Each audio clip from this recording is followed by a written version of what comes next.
introduction. Okay, John Robert Dellsite, also known as Bob, also known as Bud. Yes, and I turned 90 today, August 3rd, 1929, on my birthday. Um,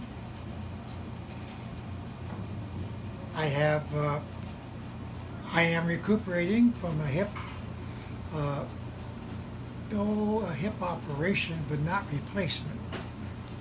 There are three very nice looking screws in my hip bone, which is connected to my leg bone, which is connected to my ankle bone. And now hear the word of the Lord. Oh, okay, where was I? And I am home after 30 days of being in two different hospitals and two different recovery homes. I was in our hospital locally when they found another problem with the aging body, and we were then sent to the big hospital in Medford, where they took care of the other aging problem of this body.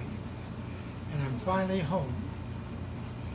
And I would still be there because he wanted me to stay 2 more weeks. If it wasn't for my number 1 son, who takes the bull by the horn and wrestles it to the ground. He came in yesterday, put me in a chair, and wheeled me out the front door into his car, and we were gone. I'm actually AWOL from that particular place. But we went quickly here because I think we saw some sirens behind us. So they did call the cops on us. But is that, I'm okay, what else do you would like to know? I would like to know Yes. what it feels like to have lived 90 years on this earth. Right now it feels good. There were a few times when I thought I should give up. The bladder problem was close, and the digestive system holes, which were bleeding, that was close too. But they found ways to fix them. So now I'm recovering, and I may even see Christmas. Oh my word. Although I really don't care much for Christmas. I mean, I know there's no Santa Claus. Okay, other than You that, can't say things like that. I'm going to put this video on Facebook. There might be children watching. okay, I'll take it back. Those are things Santa Claus for teenagers up, maybe. Okay. Yeah, So Santa that- only does that help? comes when you're little. Yeah, okay, Okay. glad to correct that. Keeping healthy.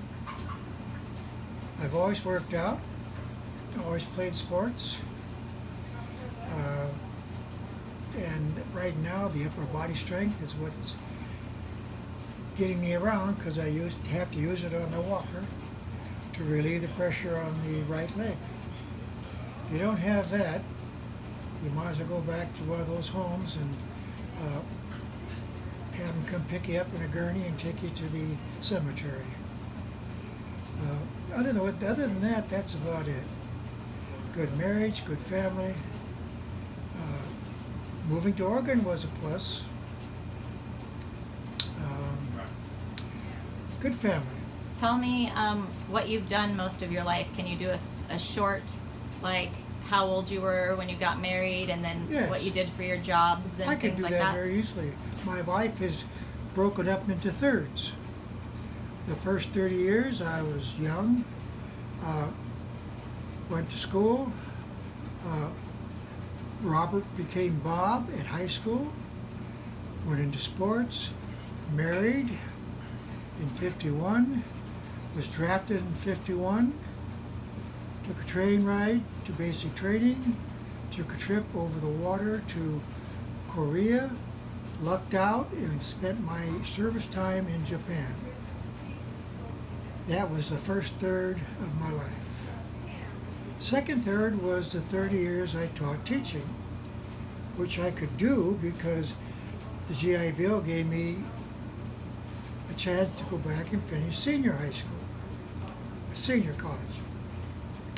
So 30 more years of raising the children, which Marilyn did mostly, because I had a class full of children every day, and she raised the boys.